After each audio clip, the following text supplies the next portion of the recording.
Welcome back to databases. In this lecture we will have a look at the relational model.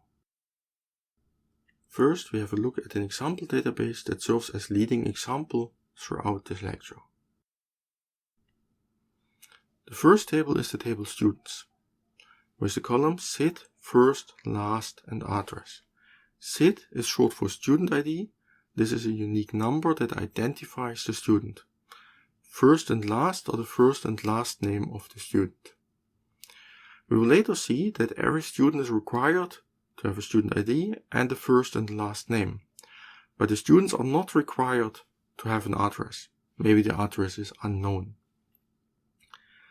So in this table in the lower right corner you see here this special value null, and this is not the word null. This is indicating that this field is empty. So no value has been filled for this field.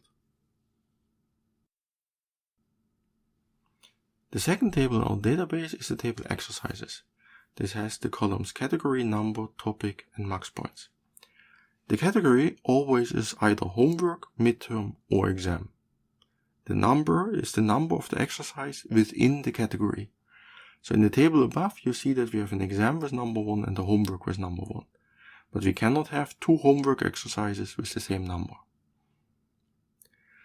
So the category and the number in combination uniquely identify the exercise. Every exercise has a topic, that's just some string. Here in this table we have topics SQL and logic, and every exercise has a maximum number of points, which indicates how many points you can at most get for this exercise. The third table in our database is the table results. It has columns SID, category, number and points.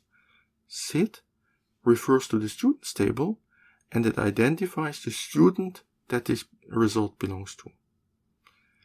Category and number together refer to the exercises table and they uniquely identify the exercise that this result has been obtained for. And finally, points is the number of points that have been graded for this solution.